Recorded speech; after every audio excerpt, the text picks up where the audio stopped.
একজনের সারা দুনিয়া ব্যাপী উপমহাদেশ ব্যাপী ঘুরে ঘুরে ওয়াজ করতেছে যে 4 বিয়ে করো, 4 বিয়ে করা সুন্নত। কোন কিতাবে লিখছে আসমানের নিচে জমিনের উপরে 4 বিয়ে করা সুন্নত? মৌলভী সাহেব তুমি দেখাও আমাদেরকে কোন কিতাবের ভিতরে লেখা আছে 4 বিয়ে করা সুন্নত, 2 বিয়ে করা সুন্নত? কোন কিতাব? সেই কিতাবের নাম বলো ভাই। আছে কোন কিতাবের ভিতরে এই কথা লেখা যে 4 বিয়ে করা সুন্নত, উম্মতের 4 বিয়ে করতে হবে, এই সুন্নতকে চিন্তা করতে হবে? কোথার থেকে তুমি পাইছো এই কথা? সারা দুনিয়া ব্যাপী এটা প্রচার করতেছ, স্টেজে স্টেজে গলাবাজি করতেছ। অথচ কোরআন শরীফে মহান রব্বুল আলামিন বলছেন যে তোমরা 4টা বিয়ে করতে পারো, কিন্তু যদি তুমি পূর্ণ ইনসাফ কায়েম রাখতে না পারো ফাওয়াহিদাতান, তাহলে একজনকে নিয়ে তোমাকে থাকতে হবে। হাকিমুল উম্মত মাওলানা আশরাফ আলী থানভীর থেকে তোমার এলেম কালাম বেশি হয়ে গেছে। মাওলানা থানভীরও রেফারেন্স দিয়ে ভুল প্রচার করতে থাকে। হযরত থানভী এক জায়গায় না বারবার বলছেন, আমি বলি তোমাদেরকে এই জমানাতে 1 বিয়ে করো, কারণ একাধিক বিয়ে করতে গেলে ঝামেলার মধ্যে পড়ে যাবা। তুমি সেই মুসলমান না যে তুমি পূর্ণ ইনসাফ করতে পারো। ঝগড়া ফাসাদ লাগাইয়া দিবা, জুলুম করতে থাকবা, একজনের হক নষ্ট করবা, তাই না? ঘরকে জাহান্নাম বানায় বসে থাকে।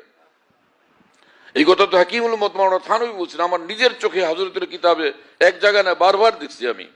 আর এক কিতাবের রেফারেন্স আমি দিয়েই দিই, যাতে যে কোনো আলেম মানুষ দেখতে পারে। ইসলাহ ইনকিলাবি উম্মত, তার মধ্যে দেখো হাকিমুল উম্মত মাওলানা থানভী 2 বিয়ে করছিলেন বটে, কিন্তু প্রথম বিবির যে এত প্রচন্ড পেরেশানি, যে এত মারাত্মক অবস্থা তৈরি হয়েছিল যে বসো তুমি, যে হযরত হাকিমুল উম্মত থানভী নিজের ঘর সামলানো কঠিন হয়ে গেছে।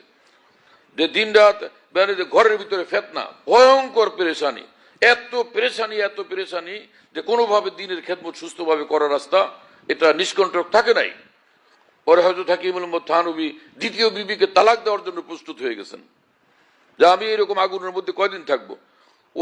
ওদেরকে বুঝে শুনে তালাক দিয়ে দিবেন, বিদায় করে দিবেন। তখন আবার প্রথম বিবি বলে, কেন তালাক দিবে?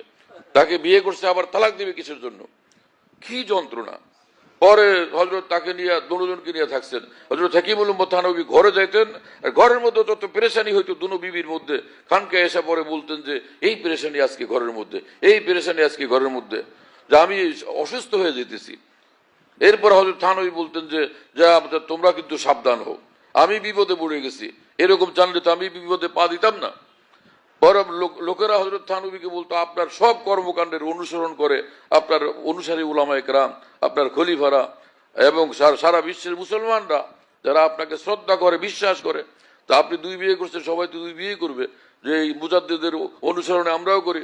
হাকিমুল উম্মত থানভী বললেন যে না, আমারে দেখে 2 বিয়ে করবে না, বরং 1 বিয়ে